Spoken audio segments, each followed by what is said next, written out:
Noi siamo gli ultimi del mondo, ma questo mondo non ci avrà. Noi lo distruggeremo a fondo, spezzeremo la società.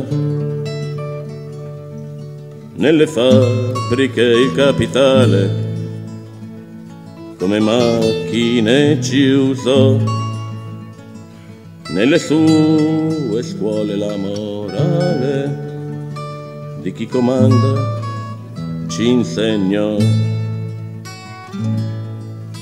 Questo pugno che sale,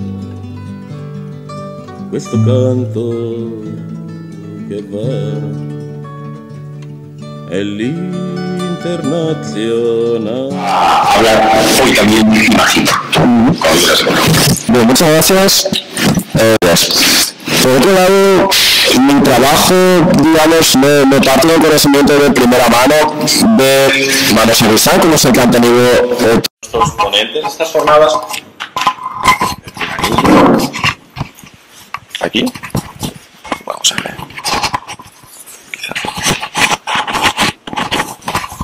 Bien, sino que mi estudio de Sacristán, digamos que es más bien un conocimiento libresco y quizá eso aporte una perspectiva distinta también.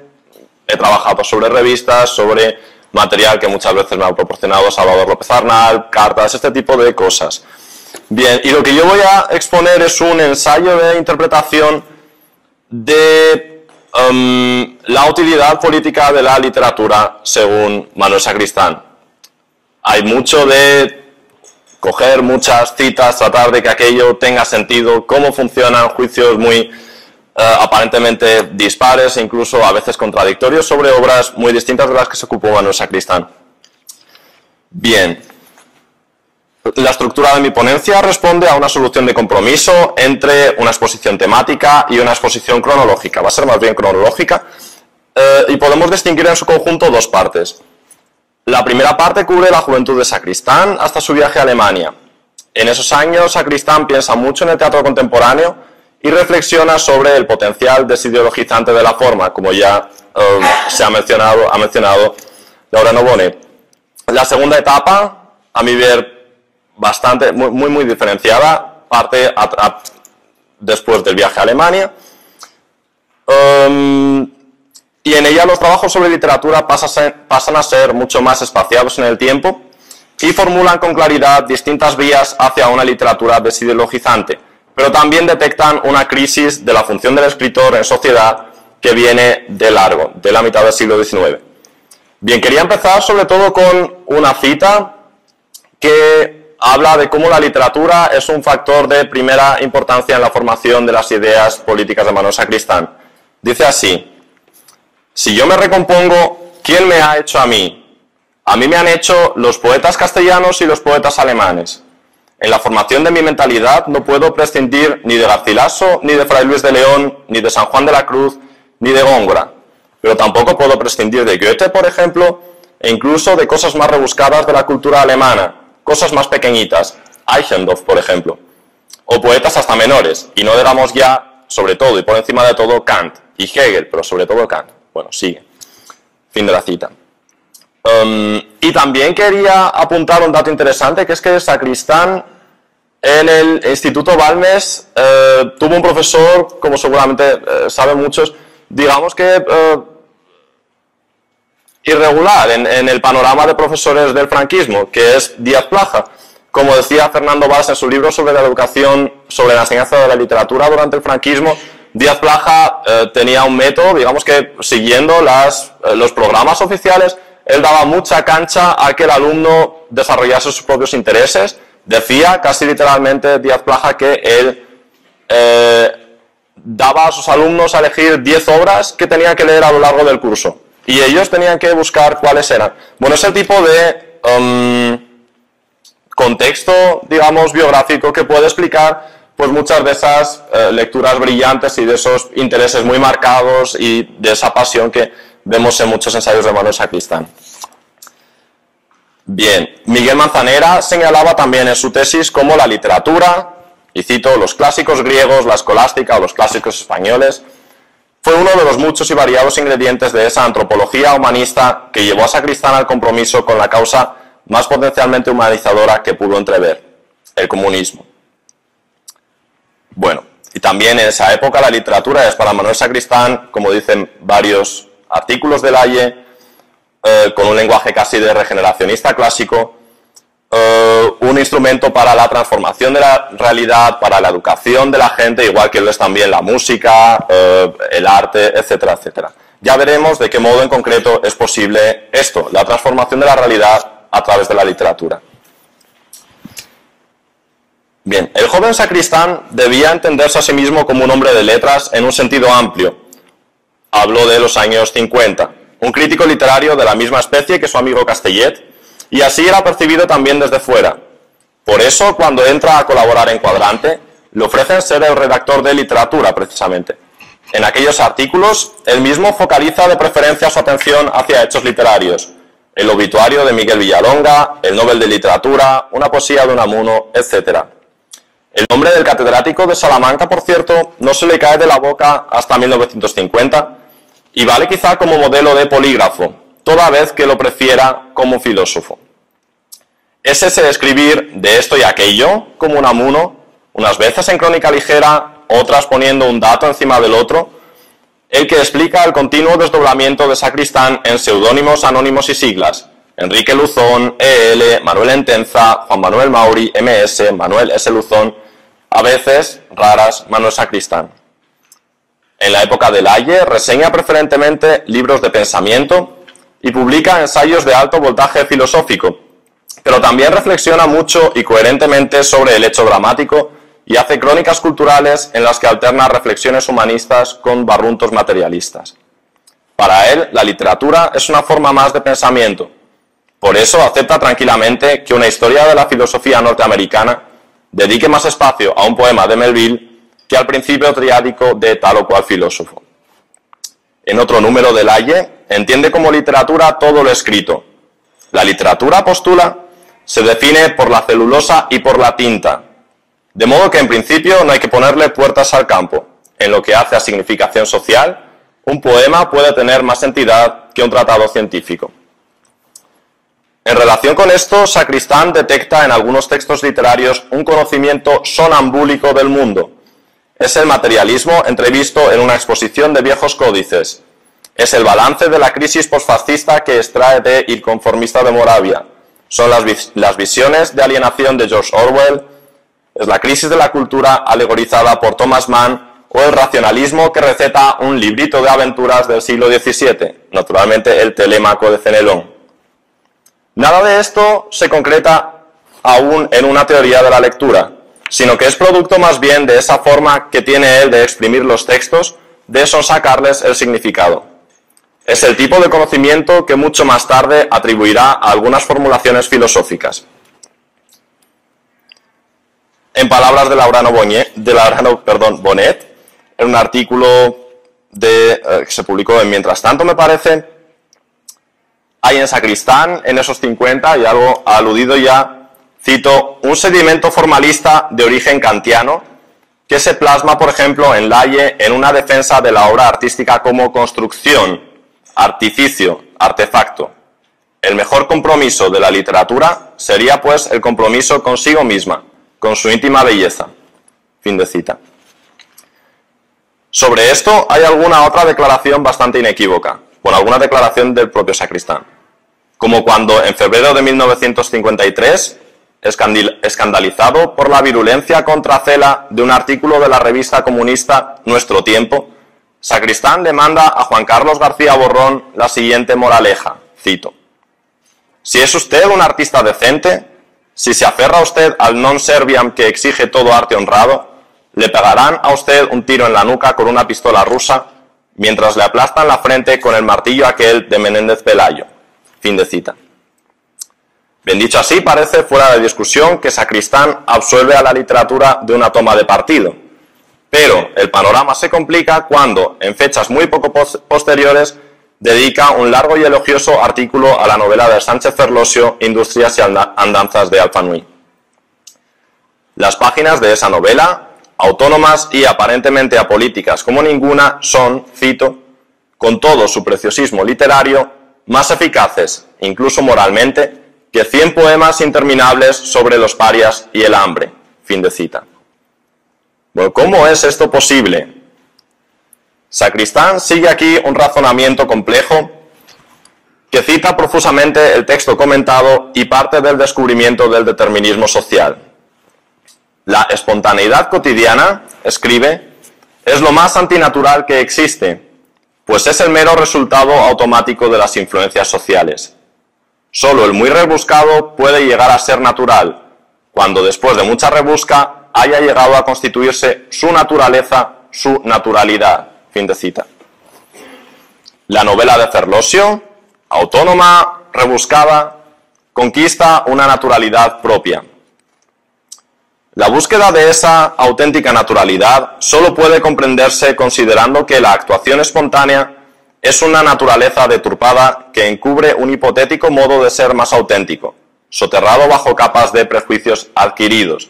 Digamos que no está muy lejos, por ejemplo, de lo que dice o lo que ha dicho recientemente Pierre Bourdieu sobre el hábitus social y este tipo de cosas.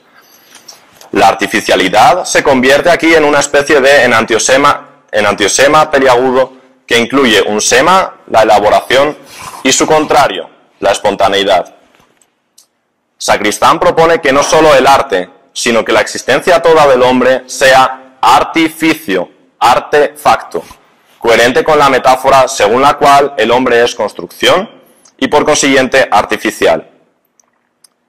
El libro de Sánchez Ferlosio, al ponernos delante hechos y razonamientos tan radicalmente ajenos a la realidad, que a menudo responden a una lógica propia, nos obligaría a cuestionar nuestro rutinario esquema de percepciones y valoraciones, nos despertaría una sensibilidad embotada. La visión de un mundo distinto posibilitaría una visión distinta del mundo, paso previo necesario para su transformación. Es el tipo de contraste que la teoría literaria llama desautomatización, al fin y al cabo. Por eso, de nuevo, Laureano Bonet tiende puentes, cito, hacia esa amplia línea formalista antirromántica que aparece al filo de la Primera Guerra Mundial con los críticos rusos de la Opoyat y el grupo de Moscú. Prosigue con el Círculo Lingüístico de Praga y alcanza su máximo apogeo con la Stilforschung alemana y el New Criticism anglosajón. Fin de cita. Y también, claro, hacia el Shklovsky de El arte como artificio, que es de 1916, y según el cual el extrañamiento que produce la obra artística quiebra los automatismos con que el ser humano ordena su concepción de la realidad. No obstante, Sacristán no se hace eco de esa tradición. Ni siquiera hay indicios, creo, de que la conociera al escribir su artículo. En cambio, sí hay alusiones orteguianas a la historicidad y artificialidad del hombre y de la cultura en artículos inmediatamente anteriores. Eso y la etimología, artificio, artefacto, es la base del desarrollo sacristaniano que acabamos de ver. En cualquier caso, la desautomatización formal es para Sacristán, a la altura de 1953-1954, un valor en sí y se aplica traslaticiamente a las convenciones sociales. Pero es que además una literatura hermética, desvinculada aparentemente de la realidad, ha de ser necesariamente leída en el contexto de la dictadura franquista como una suerte de exilio interior o de impugnación callada. No por nada este razonamiento se aplica solo a obras españolas, la de Cela, aludida en la carta de García Borrón, el Alfanui de Sánchez Ferlosio o más tarde la poesía de Joan Brossa. Llevando este razonamiento al extremo, toda literatura no comprometida con la ideología dominante, léase nacionalcatolicismo, estaría comprometida contra esa misma ideología, lo que sin duda resulta demasiado optimista.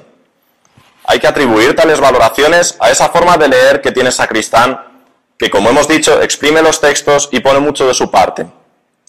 Pero el hecho de que el Alfanui, concretamente, tenga o deje de tener un potencial revolucionario es de una importancia relativa. Lo interesante de todo ello es que puede haber vías por las que una poética no realista cumple una función crítica. La novela socialista, escribió Engels a Minkowski en 1885, realiza cumplidamente su misión cuando, mediante una fiel descripción de las condiciones reales, destruye las ilusiones convencionales dominantes, sacude el optimismo del mundo burgués. Hasta aquí Engels. Es el tipo de comentario casual que la doctrina del realismo socialista elevaría a la categoría de dogma. Y Sacristán, que está a punto de entrar, a militar en el Partido Comunista en 1954, habría convenido con Engels en que la misión de la novela socialista es destruir las ilusiones convencionales dominantes, pero pondría reparos a que eso se pudiera conseguir solo, y ni siquiera principalmente, mediante una fiel descripción de las condiciones reales. El realismo, observa Sacristán, no es fiable. En su reseña de Il Conformista, utilizando la metáfora del espejo de Stendhal, previene contra la ingenuidad de los naturalistas decimonónicos que comían, dice él, gato por liebre, es decir, que tomaban una representación de la realidad por la realidad misma. El arte nunca podrá dar el retrato exacto de la realidad, y es por pura convención que aceptamos una correspondencia entre la representación y lo real. La convención es la esencia misma del arte, dice. Se puede solo aspirar a no ser burlado por ella, pero ella misma es ineliminable. El procedimiento preferido de Sacristán para subrayar la convención del espectáculo teatral es la interpelación al público, y eso lo señala en muchos de sus artículos, en la reseña de The Skin of Our Teeth de Thornton Wilder, en la ópera El Cónsul de Menotti e incluso en algún auto sacramental de Calderón. Esa idea tendrá mucho peso en sus trabajos sobre teatro, en los que a lo largo de esos primeros años 50 Sacristán pondrá una dedicación casi profesional. Él mismo, cuando escriba la obra de teatro El Pasillo, utilizará este método que consiste, bajo el procedimiento de hacer que los actores no entren a la escena desde las bambalinas, sino desde la primera fila del patio de butacas, donde estaban sentados y donde accionan normalmente como espectadores pues otros artilugios que había para la representación, que es una forma de marcar la escena artística como algo convencional. Bueno, esto es una obra de teatro, todos lo damos por sentado, podemos seguir con la representación. No voy a entrar precisamente en esta dedicación de Manuel Sacristán al teatro, que pasa por muchísimas reseñas, por ser jurado del Premio Ciudad de Barcelona de 1952, en la modalidad de teatro, por artículos incluso desde Alemania, que escribe sobre el ambiente teatral español a la altura del medio siglo, etcétera, y que también dan lugar a esta obra de teatro, El Pasillo, o como ha recogido también Capella en la biografía política, a otras obras de teatro, como recordaba Pinilla de las Heras, sobre, por ejemplo, una utopía, una distopía más bien totalitaria en un mundo regido por un dictador religioso, algo por el estilo. Recoge Capella testimonios muy concretos sobre cómo eran estas obras de teatro, que ahora mismo pues están desaparecidas, creo, y que en cualquier caso lo que me interesa es que el hecho de que Sacristán no escribiese solo una, sino que escribiese varias, y que pusiese tanta dedicación en esta crítica y redacción teatral o redacción de guiones, como también había manejado algún proyecto, refuerzan esta idea que yo expongo de que Sacristán todavía antes del viaje a Barcelona se consideraba a sí mismo como alguien que podía dedicarse casi profesionalmente a la literatura. Pero como veremos, el viaje a Alemania le pone en una tesitura de elegir entre la labor científica, analítica del filósofo y la labor sintética y de exposición inmediata del literato, y que él resuelve precisamente pues con la dedicación a la lógica formal. Luego, para complicar más el panorama, entra a militar en el Partido Comunista, deja de tener tiempo, etcétera. Bueno, el resto de la historia, o el resto es historia. Pero sigo hablando, no queda mucho, pero es importante, de los prólogos y de los textos que Manuel Sacristán continuará produciendo sobre literatura, que son, por cierto, de más importancia y de mucha más claridad que los anteriores artículos de Cuadrante y Laie, pero que desde entonces siempre estarán en relación con sus tareas de traducción y de edición. En ellos concretará mediante qué mecanismos puede la literatura tener una utilidad política.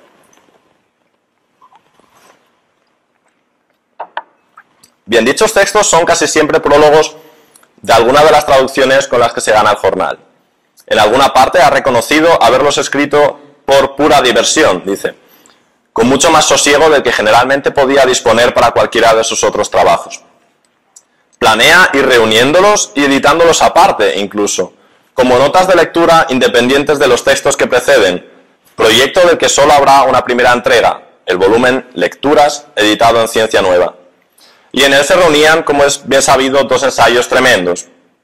El primero se titulaba La veracidad de Goethe, aludiendo a esa verdad que Goethe traiciona para no renunciar a la armonía del sentimiento, por empeñarse en mantener la unidad de praxis, ciencia, filosofía y arte, sin darse cuenta de que para entonces esa unidad había hecho crisis.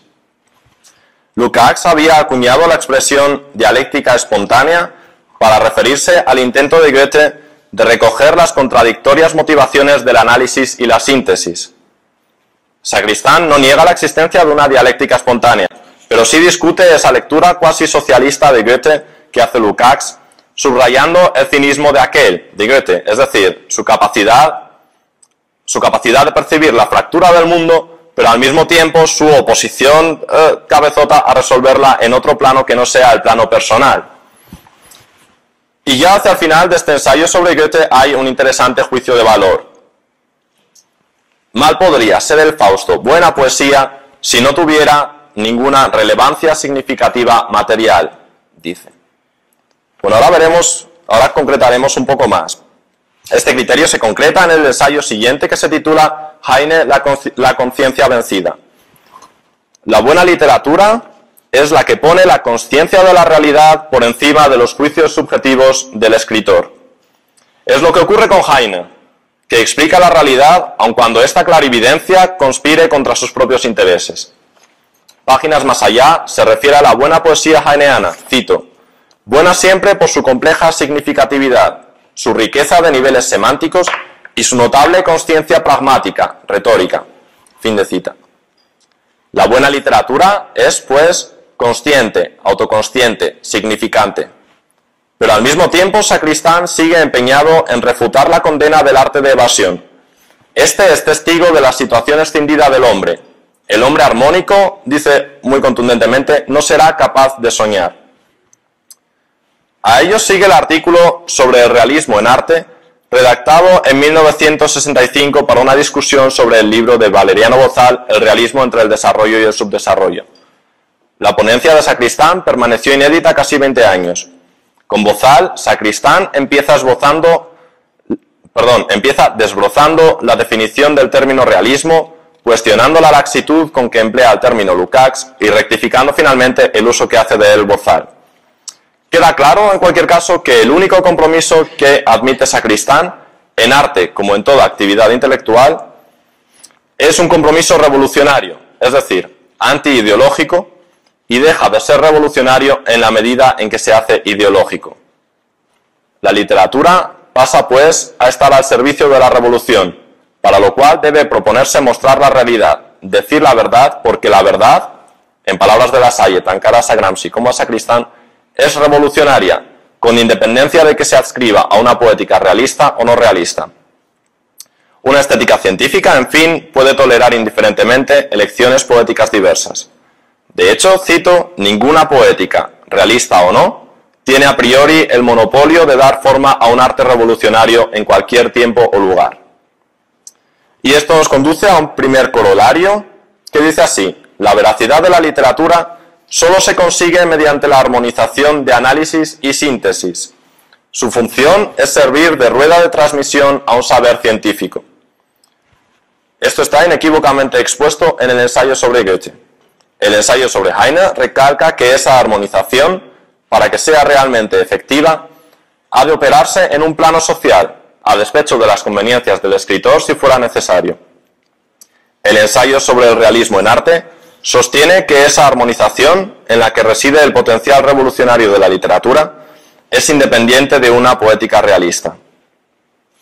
La literatura no proporciona un conocimiento exacto, pero Manuel Sacristán desconfía de las apariencias de exactitud. La poesía no es exacta, es cierto, pero el materialismo dialéctico en su uso más cientificista, nos previene Sacristán, quizá tampoco lo sea tanto después de todo. Y aparte, dice, ni siquiera es buena poesía. Lo mismo ocurre con, lo dice literalmente, lo mismo ocurre con expresiones como negación de la negación, mutación de la cantidad en cualidad, materia y forma, potencia y acto, etc. Todas ellas son metáforas, pero al mismo tiempo fuerzan una forma de ver el mundo. Toman un conocimiento más o menos científico, más o menos cierto, más o menos ideológico, y lo convierten en un conocimiento ordinario, en un saber cotidiano. Esto es importante porque solo rebasando la estructuración académica del conocimiento puede una cultura filosófica y política convertirse en revolucionaria. Al mismo tiempo, una vez que estas expresiones se han convertido en moneda corriente dentro de la percepción social de la realidad, se convierten en el punto de partida para investigaciones científicas subsiguientes. Dice Sacristán, en mi opinión, esas ideas, recuerdo, materia y forma, negación de la negación, potencia y acto, etc., pertenecen a un género de producto mental fecundo e importante que sería malo perder. Se trata del vago pensamiento cuasi poético con el que los filósofos han descrito en sus circunloquios la experiencia cotidiana precientífica. La fecundidad de esas vagas frases filosóficas, aparte de su belleza, cuando la tienen, es que, al articular el conocimiento común, pueden sugerir preguntas e investigaciones. Fin de cita. Bueno, todo esto surge entre reflexiones sobre la dialéctica, porque el programa dialéctico culmina en una totalización artística del conocimiento. Sacristán, partiendo ahora del estudio de la filosofía de la ciencia, extrae la misma conclusión que ya conocemos. Hay una buena literatura que es la que sucede metodológicamente al conocimiento científico y se incorpora a algo que podemos llamar mentalidad colectiva. Es probablemente el tipo de conocimiento sintético e inmediato que pueden dar muchos poemas de Bertolt Brecht, como aquellos que vanamente intentaba repartir entre sus camaradas en el Comité Central. Quizá no sea del todo absurdo señalar que el propio Sacristán practicó esta forma paidética de expresión en símiles audaces.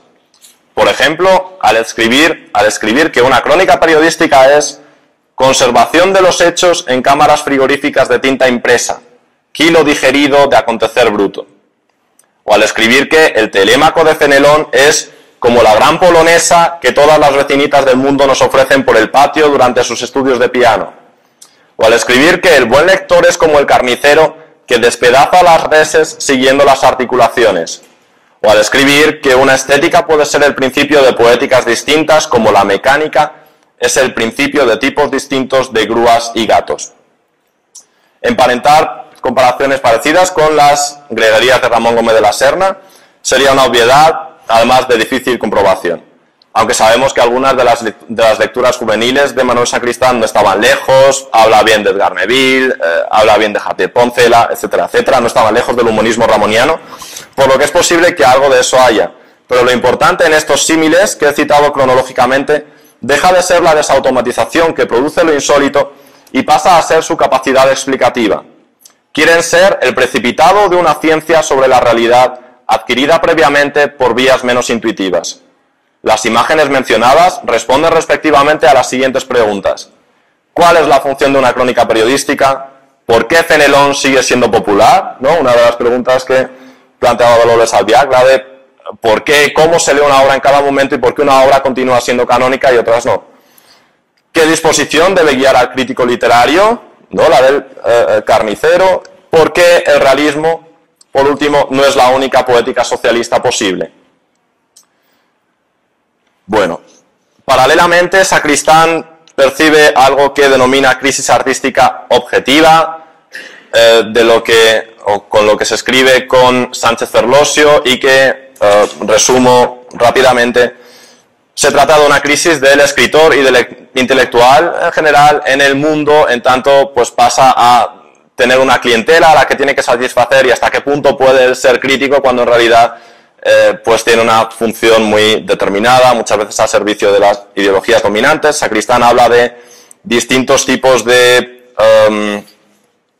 actitudes posibles, por supuesto una es la sumisión, otra más o menos a regañadientes, y luego otra, que es la que más le interesa, es la dimisión, y cita varios ejemplos de dimisión, distintos tipos de dimisión, desde el abandono de la escritura, como hace por ejemplo Gamboa yéndose a África, la reclusión como podría ser la del propio Sánchez Ferlosio, que de pronto deja de escribir y se pasa pues años y años estudiando otras cosas, el suicidio como fue el caso de Mayakovsky, o el hermetismo como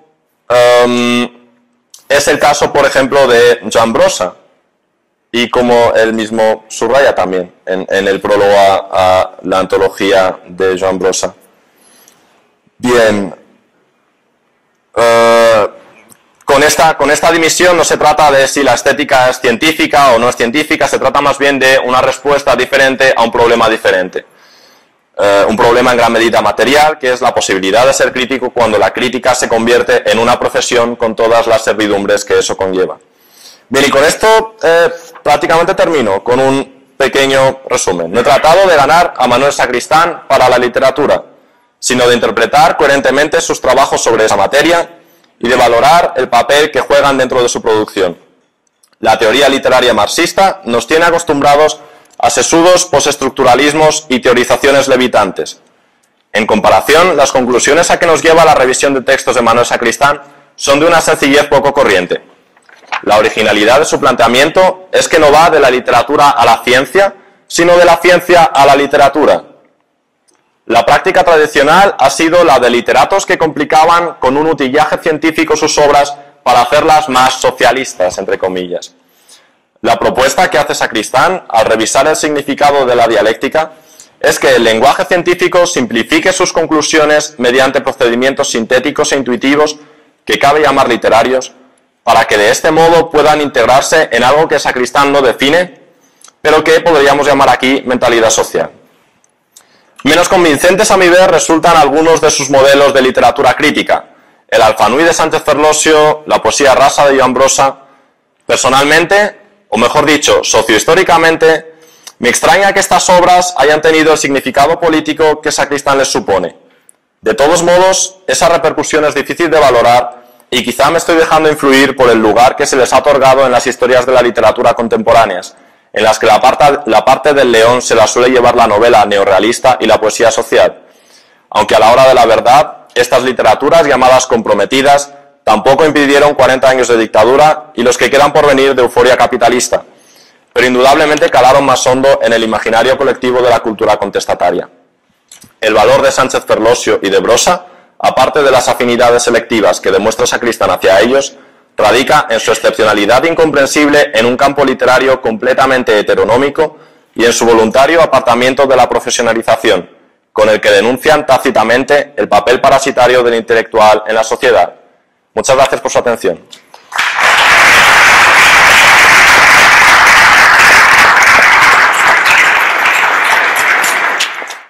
Noi siamo gli ultimi del mondo, ma questo mondo non ci avrà. Noi lo distruggeremo a fondo, spezzeremo la società, nelle fabbriche il capitale come macchine ci usò, nelle sue scuole la morale di chi comanda ci insegnò. Questo pugno che sale, questo canto che va, è l'internazionale, un'altra umanità. Questa lotta che è uguale, l'uomo all'uomo farà, è l'internazionale, fu vinta e vincerà. Franco Fortini, 1968, 1971, 1990 e questa è l'ultima versione, 1994.